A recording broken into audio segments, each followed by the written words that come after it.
Mga kapuso, malalim ang sugat na iniwan ng pang-hostage sa mga biktima, pati sa kanilang pamilya. Labis naman ang pagsisisi ng isa sa mga nabihan. Kung linabanan daw nila ang nag-hostage, ay baka hindi na humantong sa madugong wakas ang pangyayaring yon. Nagbabalik si Emil Sumangil. Siya si Jason Leong, isa sa 21 Hong Kong national na sakay ng bus na hinostage noong August 23 sa Maynila ng nasibak na pulis na si Senior Inspector Rolando Mendoza. Buhay na nakalabas sa bus ang 18 taong gulang na si Jason. Pero hanggang ngayon, kritikal ang kanyang kondisyon bunsod ng matinding head injury. Espesyal sana ang bakasyon nila ng kanyang pamilya dito sa Maynila matapos ang ilang buwang pagkakawalay sa kanila mula nang siya'y mag-aral sa Canada. Pero sa mistulang bangungot, napatay ang kanyang ama, pati na ang kanyang dalawang kapatid na babae. Si Jason lang at ang kanyang inang si Amy ang nakaligtas sa kanilang pamilya. Sa isang iglap, naulila ang magkapatid na Tracy at Jason Wong Chuk Yu. Parehong patay ang kanilang mga magulang. Isa naman sa mga unang pinalaya ang 12 anyos na si Jason. Ang 15 anyos namang si Tracy, nagpatay-patayan na magsimula ng mamaril ang hostage taker para mailigtas ang sarili. Isa rin si Joe Chan Kwok Chu sa mga maituturing na swerteng nakaligtas. Daplis lang ang kanyang tama. Naging palangga ni Joe ang kanyang backpack na kanyang pinuno ng mga bote ng tubig. Laking pagsisisi naman ang nararamdaman ni Li Yingchuen. Kwento ni Li sa Chinese newspaper na Mingpao, kung naging matapang lang daw sana sila, baka iba ang kinahinat na ng insidente. Ilang beses daw nilang pinagplanuhang labanan si Mendoza pero natakot sila. Naniwala rin daw silang hindi sila papatayin ni Mendoza. Malaking pagkakamali rin daw na nagtiwala sila sa kakayahan ng pulisya. Hindi rin daw nila dapat ipinagkatiwala ang kanilang buhay sa anyay walang silbing gobyerno ng Pilipinas. Kaya nang bisitahin daw siya sa ospital ng presidential sister na si Chris Aquino, di na napigilang ibulalas ang kanyang galit. Pero naiintindihan man daw niya ang galit ng kanyang mga kababayan.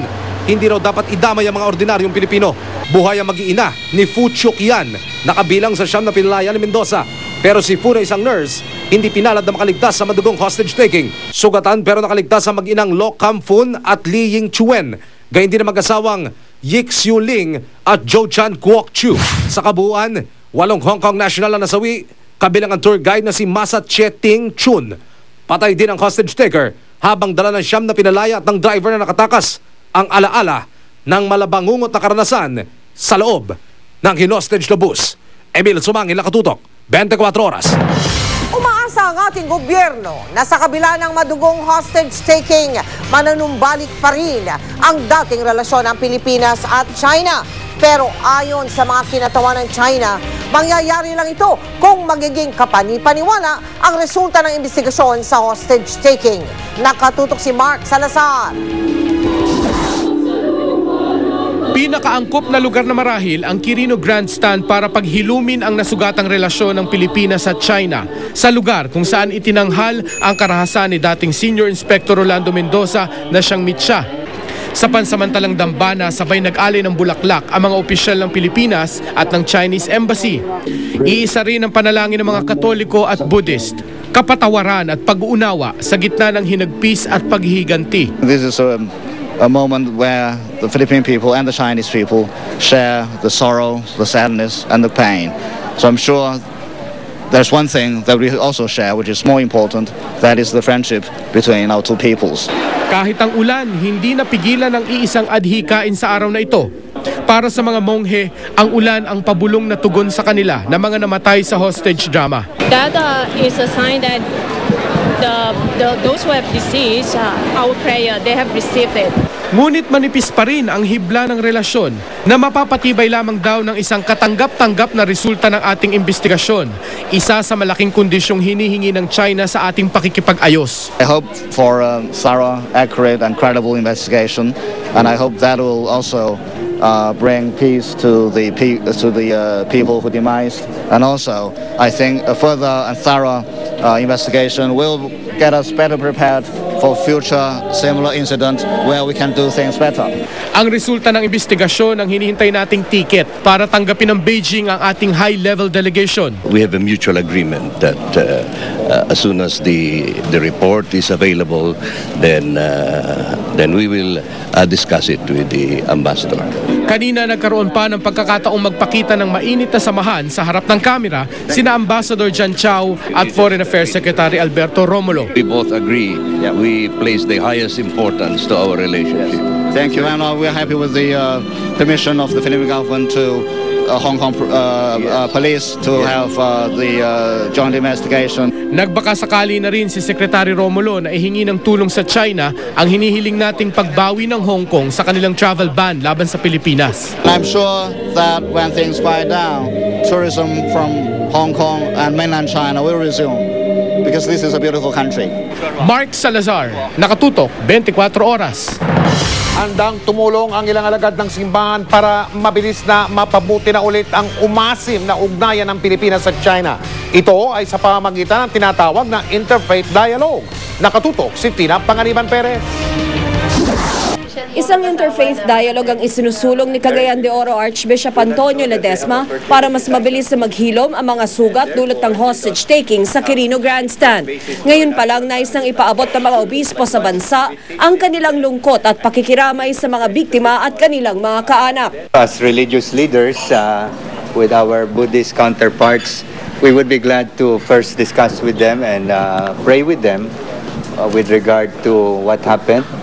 And we certainly would also express our condemnation of the violence that has taken place. And we hope also to bring up the point that this is not representative of what is happening in Philippine culture. Nakahanda si Ledesma na personal na kausapin ng mga Chinese at Buddhist sa bansa. Sisimulan daw niya ito ngayong gabi. Even here in the Philippines, we can start a dialogue with the Buddhist community here in the country. This afternoon, there is the Ramon Magsaysay Awards ceremonies. And perhaps there we can talk to some of the awardees coming from China. Tayo din mga Pilipino at mga Chinese sama-samang nagdadalamhati sa nangyari. Kaya ang panalangin natin kanina ay para nga sa paghihilom ng sugat na nangyari. Nakahanda rin si Reverend Master Christopher Ko na lumahok sa isang interfaith dialogue.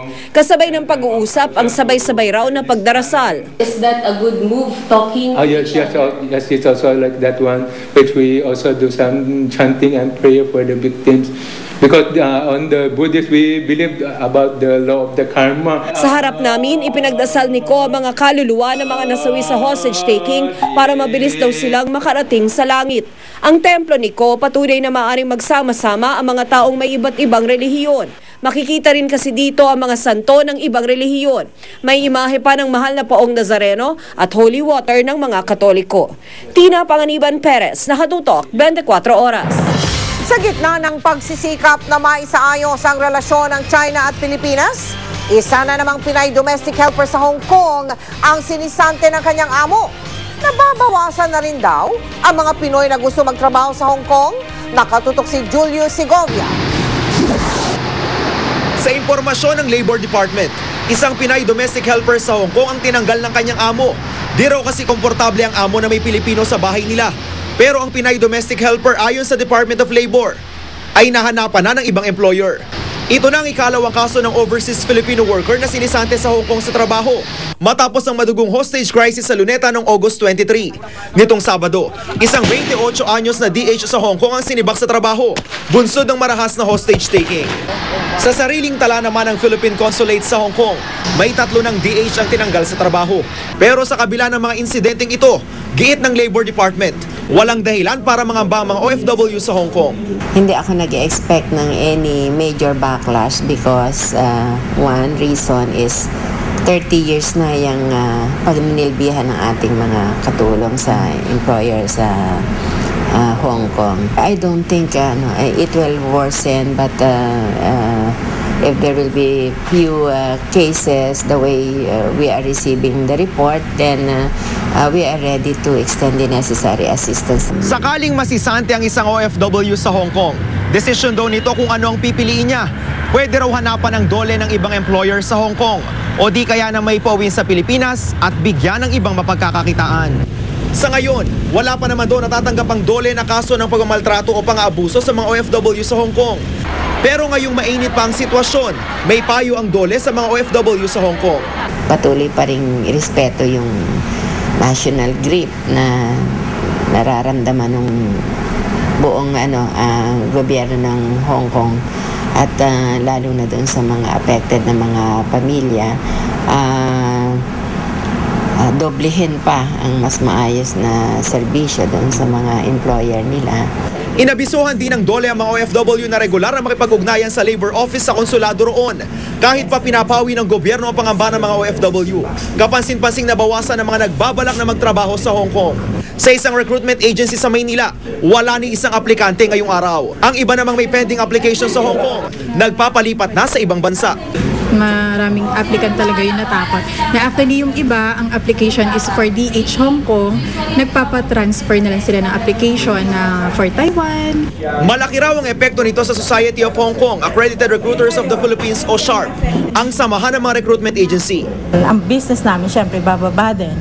At ang remittance din sa gobyerno, malaki ding impact yan dahil mababawasan din yung remittance nila kung hindi kami makakapagpadala na, let's say, next month. So malaking kabawasan din yon sa economy natin. Patuloy naman ang pagkipag-ugnayan ng asosasyon ng mga recruitment agency sa counterpart nila sa Hong Kong para masiguro ang kapakanan ng mga OFW doon. Julio Segovia, Nakatutok, 24 Oras. Para hindi na maulit ang mga pagkakamali sa nakaraang pag-hostage, muling sumasailalim ngayon sa pagsasanay ang mga pulis sa Metro Manila. Nakatutok si Chino Gasto. Para paghandaan ang mga critical na sitwasyon gaya ng hostage taking, sumailalim sa Critical Incident Management Training ang mahigit 200 pulis ng Metro Manila. Kasama sa mga nagte-training ngayon ang Manila Police District SWAT Team na umani ng matinding batikos dahil sa umano'y kapalpakan noong hostage crisis. Refresher course daw ito kung saan muling ituturo ang tamang proseso sa Critical Incident Management gaya ng pagbuo ng isang crisis management team, pagtatalaga ng special units tulad ng SWAT, crowd control, control ng incident area, media handling, traffic management at negotiation. Lalong-lalo na kung saan merong pwedeng mangyaring mga critical incident, kung saan na-highlight o nabibigyang pansin yung sinasabi ng iba na parang kulang yung training ng ating kapulisan. Bilang huling bahagi ng training, magkakaroon ng simulation ng isang critical incident. Ito ay para raw matukoy ang kahandaan ng mga pulis. Bubuin yun, yung lahat ng component andyan na at ipra-practice yung napag-aralan.